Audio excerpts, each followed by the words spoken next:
Can you explain me a little bit about the title? Yeah, Kill Shakespeare is an action-adventure story where we take all of Shakespeare's greatest heroes and his most menacing villains, and we put them all together. Same world, same story, same adventure. They're all on a quest to track down and kill or save a mysterious wizard by the name of William Shakespeare. It's sort of Game of Thrones or Lord of the Rings with Shakespeare's characters.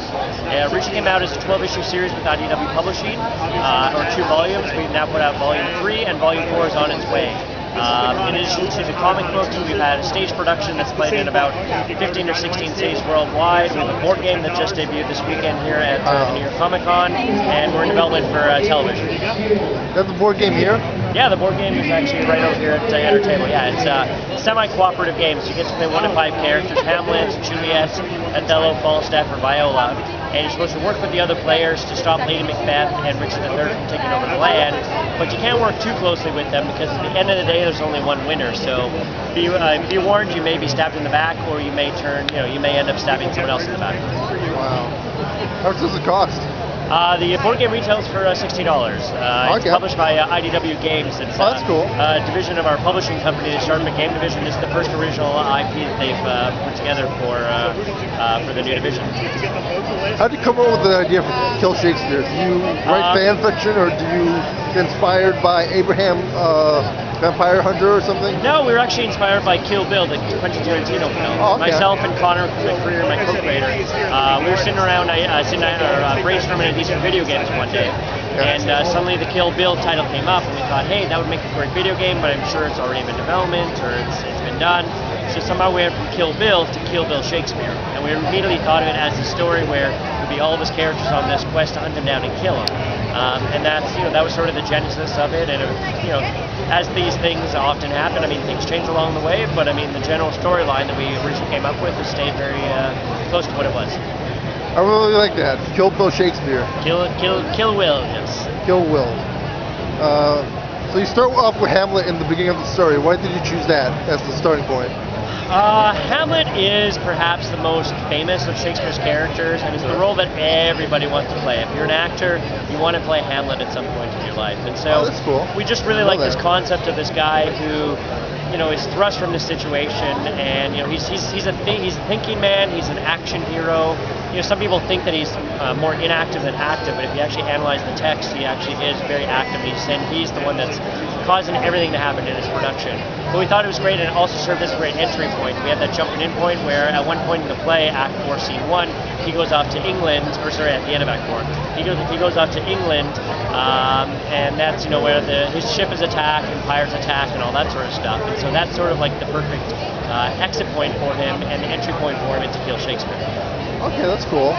Can you explain more about Hamlet being an action man, both in the original text and in your text? I mean, it's quite funny when people think of Hamlet as a character. They always think they think his number one trait or his number one fatal flaw is his indecision. Yeah. But I mean, actually, when you look at Hamlet, I mean, one of his, he drives all the action. I mean, he talks circles around everyone. He's the smartest man in the room. I equate him with Sherlock Holmes. Like, he's just that guy that he's so charismatic. Maybe not like Sherlock Holmes, but he's charismatic. He's smart. He knows he's the smartest person. He's got a great sense of humor. And I mean, really, he's not indecision. I mean, his real fatal flaw is the fact that he has the sense of that what he wants is right all the time. And so we really like to bring that into the story and see what happens. It sounds like a very good reason to make him as the main character. Like I said, he's one of those characters that everybody wants to play. I mean, all these characters that we have, I mean, we're talking the greatest character of all time. We have Hamlet, we have Juliet, there's Othello, Falstaff, Puck, Lady Macbeth, Richard III. I mean, these are all the greatest ever created, and that's the reason.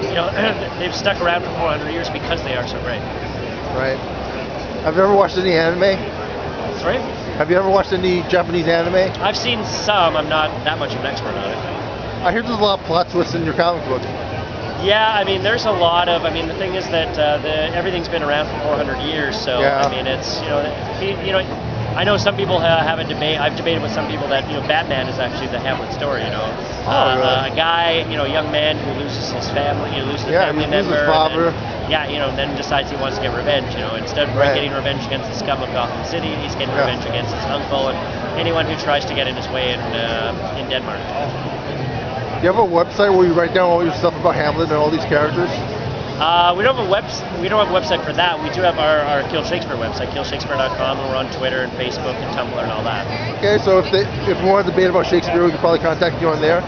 Oh yeah, absolutely. Yeah, I mean, our contact info is on there. We do workshops all the time on how to promote your comic, how to how to pitch to publishers, all that sort of thing. So yeah, I mean, we're very open. If anyone has any sort of questions about Shakespeare, about Kill Shakespeare, about comics, entrepreneurship, anything, we're always happy to answer. Okay, plot twist wise, back to anime. This is an anime that really sort of reminds me of your kind of plot when you were plotting Kill Shakespeare. Samurai Flamenco. I highly recommend you watch it. Like, okay, I'll check that out. It really bends the genre as the same way as your comic book, and I highly recommend it. I'll check that out, man. Yeah. Okay, thanks. No problem. Have a good day.